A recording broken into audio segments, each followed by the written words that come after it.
That you said you love his work. You said cards on the table. I love his work. So show me one card. They're on the table, Alex. What I'm trying to say to you is he's a politician, but he's not of the normal politician. Cards on the table, Alex. Just show me one of those cards that you said in that really, really upbeat way. Cards on the table, James. I love his work. So show me one card. James. One card. James. One card. Some people voted Brexit, others didn't. And one card, Alex. Carry on. You're about to watch James O'Brien completely dismantle Trump supporters who thought they could bluff their way through a debate.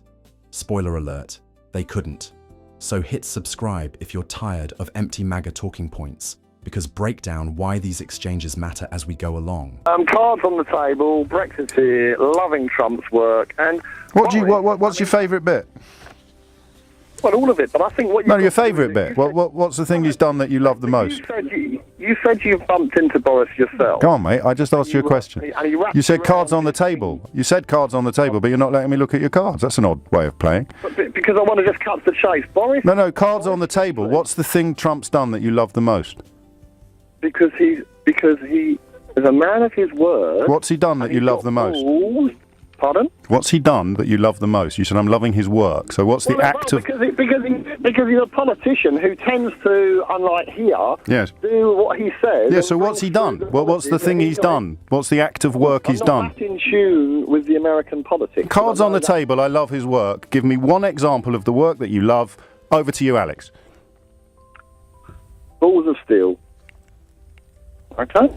No, but you're going to have to answer it before we carry on, because it's cards on the table, Alex. That's your own words, mate. Because he's very much like Boris. He's a cad, he's a rogue, he's always... No, but we know all that. You said you love his work. You said cards on the table, I love his work. So show me one card. They're on the table, Alex. What I'm trying to say to you is he's a politician, but he's not of the normal politician. Cards on the table, Alex. Just show me one of those cards that you said in that really, really upbeat way. Cards on the table, James. I love his work. So show me one card. One card. One card. Some people voted Brexit, others didn't. One card, Alex. Carry on. One card. I'm not with you, James. One card. I'm not with you, James. I'm trying just to... I love his work. Cards on the table. Give me one example of the work that you love. So much work because James... So much work. So much work. It'll be really easy to give me one example. No. Everybody in London voted for him, remember? Nobody in London voted for Donald Trump. Give me one example of the work he's done that you love, Alex. People voted for Boris, remember? Cards on the table, Alex. Cards on the table, Alex. Show me a card. I'm just not that in tune with American politics to give you a definite answer, but I'm trying to say to you, Boris... So when you said cards on the table, what you meant was, I don't even know whether I'm playing Snap or poker. No, I'm trying to say to you, Boris, you have to embrace what he is, and people voted for him right or wrong. He is a bit of a clown. He's everything you said he is. And I think he orchestrated this leakage. I think a friend of that recorded that. It was all done on purpose and construed to make a lot of media interest and chaos talking about Boris. And remember, when he went on the Mars show talking about Nazanin Zaghari-Ratcliffe, he inadvertently spilled the beans of his MI6, MI5 briefings. No, he didn't know now. So, you see, not only have you made a complete cretin of yourself, you've also just libelled the Foreign Secretary. Why not? Everyone else does. No, mate. You see, cards on the table, Alex. You're a clown. This is almost comedic. Imagine opening a conversation with the bold line, cards on the table, I love his work, and then being completely unable to name a single card. Not one policy, not one accomplishment, not one piece of work they can actually describe. This is what happens when political fandom replaces political thinking. Instead of engaging with policies, people fall in love with personalities. They like that Trump talks tough or says it how it is, but when pressed on substance, there's nothing there. Empty table, no cards, just vibes. And the danger here isn't just that it makes for embarrassing radio, it's that this kind of shallow support props up leaders who do real damage, while their base shrugs and says, well, like the way he talks. Democracies collapse when citizens stop demanding substance and settle for slogans. Say I'm actually a fan of Trump, and I think there's a lot of stuff in the media which are lies. Go on. I don't know yourself. You're obviously anti-Trump. No, go on. What are the lies that you're unhappy about? Well, no, I just think you even said this morning. You said it's okay for him. What is it? The quote you used? It's okay to be racist again. Yeah. Okay, so how do you draw that conclusion? He accused Barack Obama of not having been born in America and lying about his birth certificate. So how's that racist? Birtherism is racist because Barack Obama is well, you can't. I mean, you can talk over me if you want, Stephen. But okay, no, you crack on. There have been previous presidents that have actually been white that have also not been accused of being born in America. So was that also racist? No, of course it wouldn't be racist. Who was that, by the way? I think a president from 1880. It goes back over No, come on. You're on national radio. You've got your ducks in a row. Tell me about the last time an American president was accused of not being born in America. I've forgotten the names. But don't be silly. Don't tease me. Of course you haven't forgotten the name. You wouldn't come on the radio and say something and then immediately fall apart in response to the first question you're asked. It's not falling apart. Okay, so let's go back to the lies that have been told about Donald Trump. Which one would you reach for first? Well, the one that you just said it's okay for the racist to come out. Well, we've just demonstrated he's very popular with racists, Stephen. I think we can all agree on that. Well, he's not popular with racists. So it wasn't white nationalists that invaded the Capitol last week, then. Steve Bannon, his key advisor during the presidential campaign, who's now been pardoned for ripping off Trump supporters, he didn't say you should wear the accusation of racism like a badge of honour. Well, that's his quote. I mean, if that's what he's saying. But the fact that you can't just say then that everyone that marched on the Capitol is racist. I didn't. I said they were white nationalists. Well, you're also portraying that. So let's go back to the lies, Stephen. Let's go back to the lies that the mainstream media in America has told about Donald Trump. Well, I've just told you the fact that he's racist. But we've just proved that he is. but because he's questioned someone's birth certificate, that makes him racist. No, because he questioned a black man's birth certificate, knowing that it was absolutely untrue. So that would be called a racist lie, which is encouraged to make people who are uncomfortable with Barack Obama's skin colour believe something that's not true about him, because it then undermines the legitimacy of his presidency. So, briefly, because, I mean, it's not going great, but I'd like you to stick around for a little bit longer. What is it you liked about him, Stephen? I think that he come out and spoke a lot of the truth on stuff. Yeah, what stuff?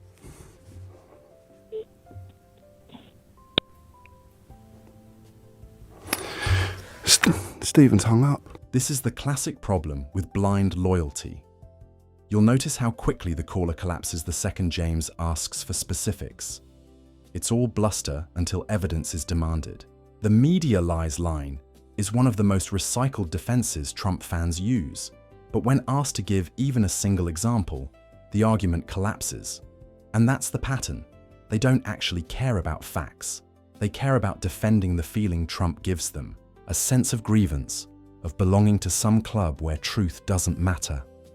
When Zero Bryan points out Trump's birther conspiracy, the racist attack on Barack Obama's legitimacy, you can hear the caller scramble. He tries to deflect, even reaching back to the 1880s, inventing nonsense to cover the gap. That's not debate, that's desperation. And here's the truth. Birtherism wasn't a harmless conspiracy. It was a racist lie designed to undermine the very idea that a black man could rightfully be president. Trump didn't just question a birth certificate, he fed white nationalist resentment and legitimized prejudice. That's why it matters, and that's why this call is such a perfect example of denial in real time. Atmosphere that Donald Trump has come into. The average Americans don't vote because they're just disenchanted with the entire thing. They think they're all crooks. It doesn't matter. And for people to scoff and say, oh, well, there's no proof of that. Oh, it can't be true. Yes. I'm sorry, man. I just think that's a little bit naive. Yeah, I mean... So you're talking about an environment of... Because Trump is the crook that they thought all politicians were, but he comes... But the thing is he's an honest crook, mate. It's like there's no... You know what I'm saying? He's not hiding it. You know, you say that, oh, Biden sounded like a statesman. Like, that's a good thing. Yes. It's not. Right. It's somebody who spent their life being a polished liar, taking corporate agenda and pushing it through. Are you describing these are not good things. Are you describing what you think now, or what you think they think? This is what I believe, and this is what I've spoken to many of my friends back in America. We talk about these things, you know, and you've got the whole media juggernaut as well. If I asked you to persuade me that Joe Biden was a polished liar, what would you do? I just pointed his 50-year career. Yeah, well, go on. How else could he possibly stay in power? I mean, this is the whole that's thing a about Trump, question. because That's a question, not an comes answer. From outside. No, I know, but I just want you to. I'll be honest with you, man. I don't have any facts because I didn't know anything about Joe Biden before I heard his name as the elector. But you're absolutely certain that he spent half a century lying. If he's a politician, he's been in the job for that long. I don't see how he could avoid it. But you just said you'd never heard of him before last year. I don't need to hear. He was vice president. This is what I think of average American. Shouting louder doesn't make any more sense because he was vice president for 8 years. Right.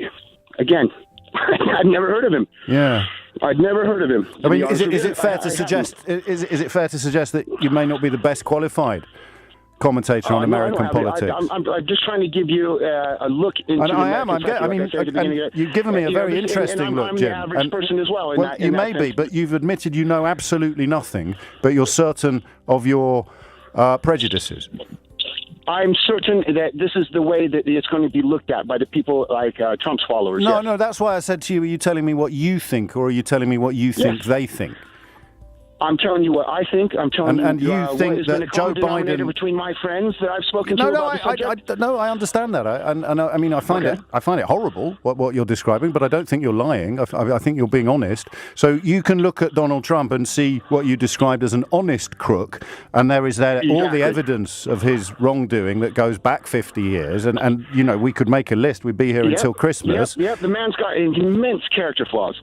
Not character flaws, criminality. I do not think he's a good person. But then you've got Joe Biden over there, and you've got no evidence whatsoever of his malfeasance or misbehaviour, but you're absolutely convinced he's a wrong-un. So would you mind if I... Again, I would refer back to the Panorama program that I saw, which appalled me. Yes, but was he in it? A news crew can go over, pretend to be a lobbyist. But was Joe Biden in? Was Joe Biden in it? No. So he was not in it. I've got two questions. Do you recognise on any level how ridiculous you sound? And I say that affectionately. Okay. All right. Yeah. I suppose so. So now. And the second question is who did this to you? Where do you think this came from? Because you weren't born like this. At some point in the last 50 years, you've become a man who's absolutely convinced of things, despite having no evidence for it whatsoever. How do you think that happened? Because I have been pulled over, and I have had police in America rewrite the arrest report. And I have had basically lies told in court about me, and I have had trouble in America. And that's how you know that Joe Biden is not to be trusted. Experience with the establishment. Oh, being pulled over by police in America. That's right. Okay. Well, it's been interesting talking to you, Jim. I had a can of beer. Oh, that was unopened. There's more. Unopened in my car. Yes. And they wrote it up as an open container. And I ended up with a DUI. And that's how you know that Joe Biden is corrupt. This is the most revealing moment. The caller openly admits he had never heard of Joe Biden until the election, but is somehow certain Biden is a career liar. Think about that. Certainty built on ignorance. He even describes Trump as an honest crook, as if honesty makes the corruption okay.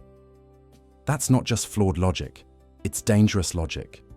It's the normalization of criminality in politics. If you convince yourself that all politicians are crooks, then suddenly Trump's corruption becomes excusable. That cynicism is exactly what authoritarian figures feed on. If everyone's bad, then nothing matters. But the most telling part is when his personal run-ins with the police get dragged into the argument. Somehow, a DUI charge in America becomes the proof that Biden is corrupt. It's nonsense. But it's also a window into how misinformation works. People take personal frustration, mix it with propaganda, and project it onto political leaders they don't actually know anything about. What do these three calls show us? That so many Trump defenders rely on slogans instead of facts, feelings instead of evidence, and excuses instead of accountability. And when challenged, they either crumble, deflect, or hang up. So here's my question to you. Which caller do you think exposed themselves the most? The one who couldn't name a single lie? The one who couldn't name a single card? Or the one who admitted he knew nothing but still insisted Biden was a liar? Drop your thoughts in the comments, and don't forget to subscribe if you want more political takedowns without the spin.